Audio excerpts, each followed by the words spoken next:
Hi wrestling fans, thanks for clicking the Dreaded Rose report. As soon as I come back, I got something to tell you. There, I'm back. Alright, I'm going to throw this out early enough to see if it sticks to the wall and see if you think I'm right. Might be wrong. I don't doubt. I've been wrong 2 or 3 times. Alright, here's what I think there's a match at WrestleMania 28 is going to be. Now we're talking about in April, so it's long enough to see if I'm right. Alright, Vince McMahon got kicked out of WWE, right? I don't think he's done fighting. I don't think he's going to give up. I don't think he's going to let somebody push him around. So I think at WrestleMania 28 there's going to be a match between Vince McMahon and Triple H. Winner gets WWE. I think. We'll see if that happens. What do you think? You think there's going to be such a match? You think Vince is just plain done with wrestling? He can't do it no more? Because they threw this out that doctors told Vince not to take any bumps. Well, to me, that's saying, it's okay, Vince. You can still take some bumps. Just let everybody know you can't. Make you seem like a puss where he's crying and everything. If he was actually going to retire, they would have a bigger celebration and a bigger deal than just the way they did it. So he's not done. Whether he fights back, we'll see. WWE announced Friday that its board of directors declared the company's regularly quarter earnings or dividends of 12 cents per share of all Class A and B shares of common stock. The record for the dividend will be, record date for the dividend is going to be September 15th, 2011. The payment is going to be issued on, looks like September 26th. 12 cents. Now, if you have a ton of stock, maybe even like a million shares of WWE, that ends up being a lot of money. 12 cents. All right, Christian, he's going to be appearing at Cricket Communications Mobile Store, 8800 Dixie Highway, Louisville, Kentucky today, which is probably too late. I don't know why I'm telling you that, but anyway, he's over there. And it was announced on SmackDown that Christian is going to be defending the World Heavyweight Championship against Randy Orton at the no-hold-barred match at SummerSlam. Christian versus Orton is the first official match to be for SummerSlam. It's also been announced on Raw that a Battle Royal is going to be taking place the following week to determine the #1 contender to the Diva Champion, Kelly Kelly.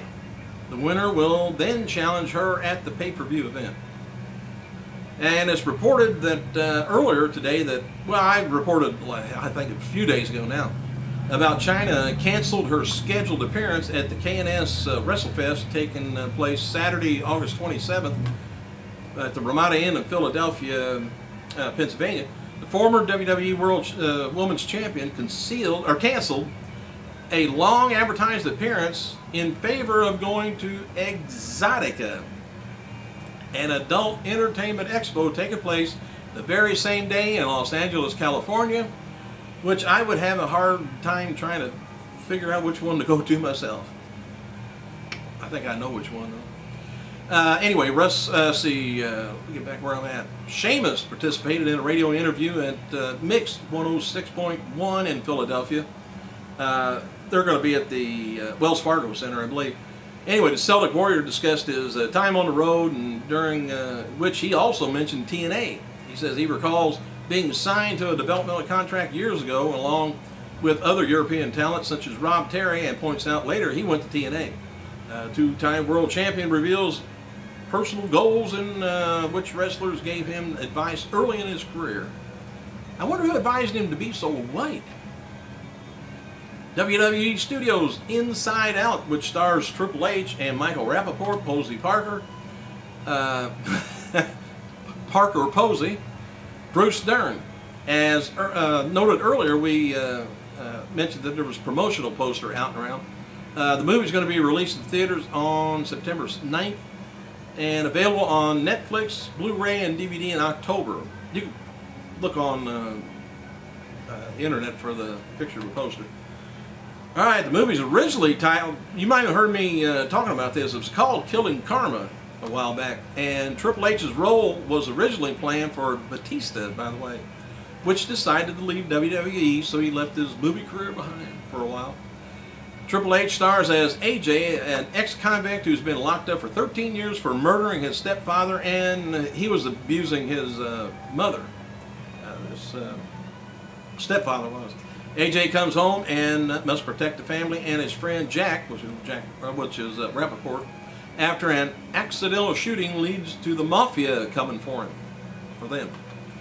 Criminal charges against WWE Shad Gaspar has been dropped in Columbus, Ohio. He was arrested back in March after allegedly walking down the street and obstructing traffic while he was in town for the Arnold Classic. Shad refused to show ID to the police and ignored a request not to walk in the street. Police went and took him into custody, but he broke free.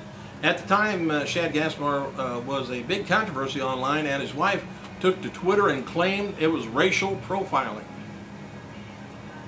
John Cena, by the way, wrote the following on his Twitter regarding the WWE title situation. Punk beat me for the title, technically 30 days to defend it. It's a weird situation, he says.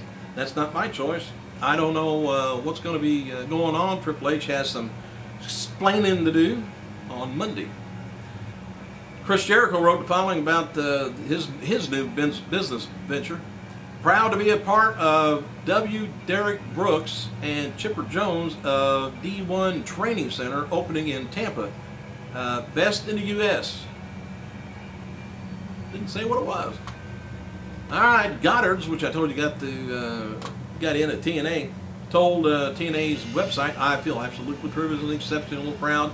Of course, he's doing the brown nosing for a while. Back in 1967, the WWF U.S. titles were retired on this day.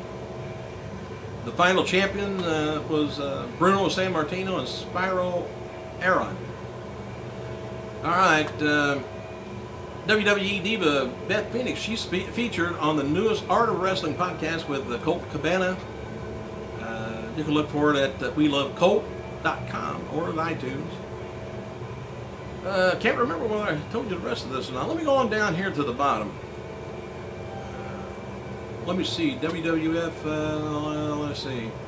Oh, in this day in 1977, Ric Flair defeats Bobo Brazil to win the NWA Mid-Atlantic U.S. title. The next year, Paul Orndorff defeats Stan Hansen to win the TSW World American Championship.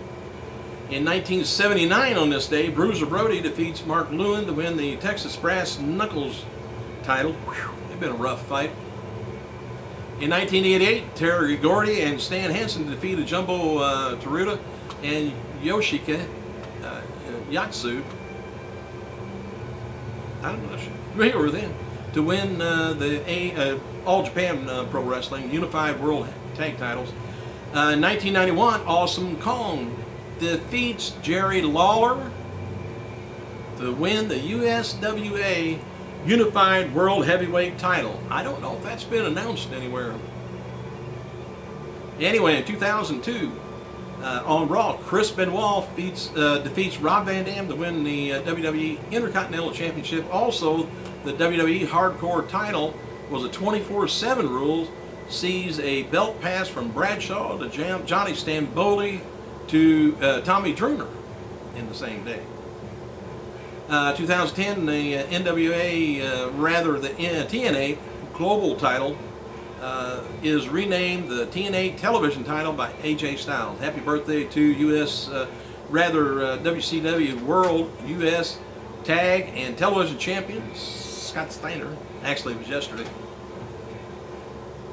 Alright, let me go on down here, see what else I can find. I gotta have some kind of really weird stuff on here somewhere. Yeah, I might be about done. Former WWE superstar Finlay wrestled on Evolve 9 Internet pay-per-view last night, defeating Sami Callihan. Oh, well. Hey, I might as well let you off here. I want to thank you guys for clicking in. And by the way, Raw had 40 minutes, 6 seconds of in-ring action, up a bit from last week's. Says Stan, the man with a stopwatch hand. I gotta go.